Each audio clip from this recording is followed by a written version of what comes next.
வணக்கம் விருச்சிக ராசி அன்பர்களே. உங்களுடைய குடும்பத்தை பற்றி ஆழ்ந்த சிந்தனைகள், என்னுடைய ரகசியங்கள் என்னுடனே இருக்கட்டும், மற்றவர்களுக்கு தேவைப்பட்டால் மட்டும் தேவையான விஷயத்தை சொல்வேன் என்ற கருத்துக்கள், எப்பவுமே பைசா பேக்கெட்ல வரணும் அப்படிங்கிற எண்ணம், குடும்பத்தில் எனக்கு அப்புறமும் இந்த குடும்பம் நிலைத்திருக்க வேண்டும், லெகசின்னு சொல்லுவோம், அந்த மாதிரி அவர்களுக்கு சொத்துக்களை சேர்ப்பதில் எண்ணங்கள், இப்படி தொடர்ந்து பல விதங்கள் உங்களுடைய சின்ன சர்க்கிளை வச்சுக்கிட்டு அந்த சர்க்கிளுக்குள்ளேயே உங்கள் ஆட்டம். இதுதான் நீங்கள் 12ஆம் இடத்துக்குள்ளார நுழைந்து கொண்ட இந்த சந்திரனானவர் உங்களுடைய ராசிக்குள்ளே தொடர்ந்து போக போகிறார். ஒரு 2-3 நாளைக்கு கொஞ்சம் செலவு இருக்கும், ஆனால் சரியாக போடும். இந்த வாரத்திலே கொஞ்சம் அதிகமாக செலவுகள் எல்லாம் நிறைய இருக்கும். விரைய செலவுகளும் இருக்கும், வீண் செலவுகளும் இருக்கும், சுப செலவுகளும் இருக்கும்.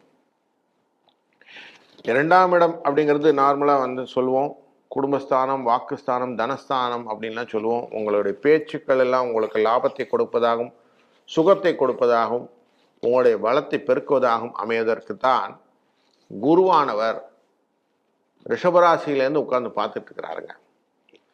நேராக பார்க்குறார். அதனால் சுகமான பார்வை அப்படின்னு சொல்லுவோம்.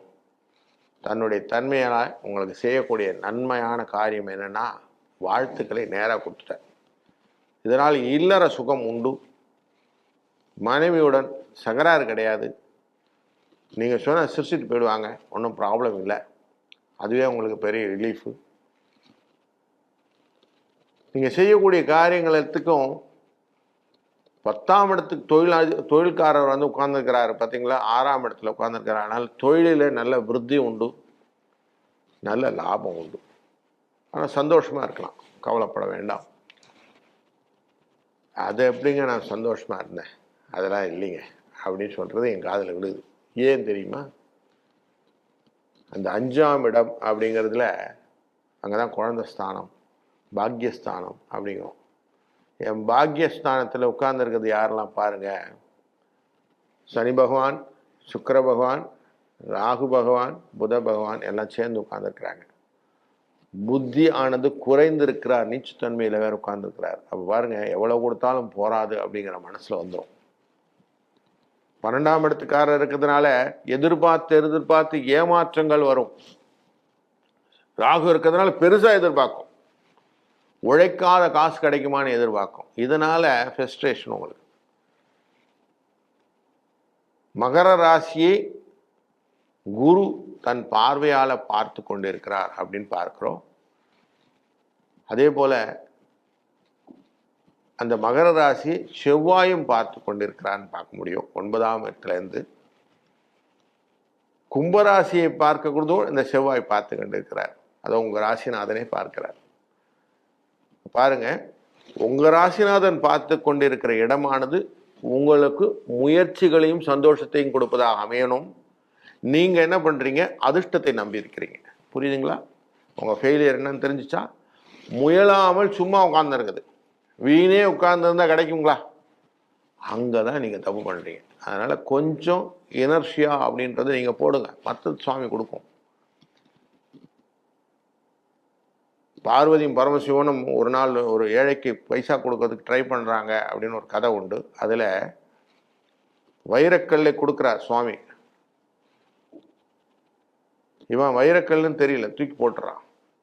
சரி, கையிலே கொடுப்போம்னு காக்கா மூலம் கொஞ்சம் கையில் கொடுக்குறாரு. இது ஏதோ காக்கா மேலே கொட்டையை போட்டுட்டு திருப்பி விட்டு அறிஞ்சிடறான். இப்படி அது என்னன்னு கூட பார்க்காம தூக்கி போட்டுட்டு இருந்தா என்ன அர்த்தம்? அதனால் கொஞ்சம் உங்கள் பக்கத்தில் இருக்கக்கூடிய விஷயங்கள் எல்லாம் கொஞ்சம் அட்டன் பண்ணுங்க. இதுதான் நீங்கள் பண்ணுற ஃபெயிலியர் அப்படிங்கிறத இண்டிகேட் பண்ணுறார் குரு. புரியுதுங்களா?